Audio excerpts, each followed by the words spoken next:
Now, moving on to Kothari 2019, the Accounting Information in Corporate Governance, Implications for Standard Setting. And so basically here we're talking again about accounting information and the high level of description of the objectives of the accounting standards.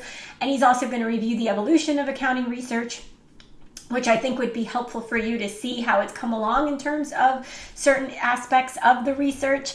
And then he's going to give 3 examples of the standards and disclosure requirements that might be worthwhile to re-examine in light of governance role of accounting information. So we're back to our aspect of accounting information and the usefulness of accounting information, similar to what we discussed when we were discussing the seminal articles.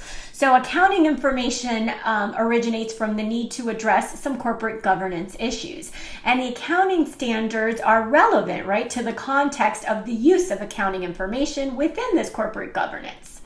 So we have highly liquid capital markets, we have large and small shareholders, we have activist shareholders, and basically what the standard setting does is it emphasizes the financial position of the firm. And then it's kind of de-emphasizing performance measurement or in the income statement. So the financial statements and the disclosures are hopefully there to facilitate corporate governance. And that's the key here, that the financial statements and the disclosures are designed to facilitate the corporate governance.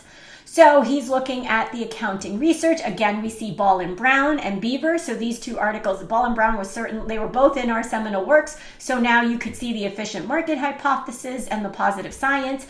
And then you see security prices were studied in the exchange economy, and that release of that accounting information would affect valuation, which was stock price. So we see a lot of Ball and Brown and Beaver and Fama in French. So this right here can kind of help you bring together those seminal works. Then we have the usefulness of accounting information, which again was from those seminal works. And then we see positive accounting theory, which is the book Watson-Zimmerman, 1978, that I asked you to look into. And it basically gives us the association of accounting information quality and investment decisions. And then we're saying explicitly recognizes the influence that management incentives and shareholders incentives have on accounting information and the standards themselves.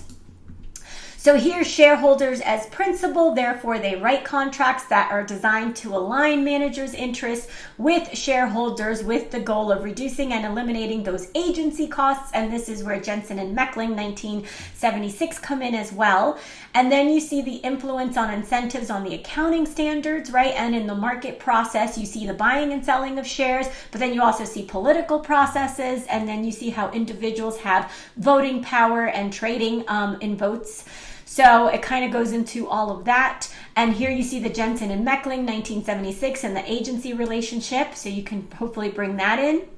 Then it gives us 3 examples of accounting standards in corporate governance, one being accounting for marketable securities classified as available for sale, and it pertains to the fair value accounting for liabilities. And then they analyze the association between non-GAAP earnings and CEO pay. So you can bring that in entirely into our other CEO compensation articles, right? And then we see here's all of the seminal works that are part of this reference. So I included this article to hopefully help you bring in the CEO compensation to the seminal works that we did in the previous lesson. Thank you.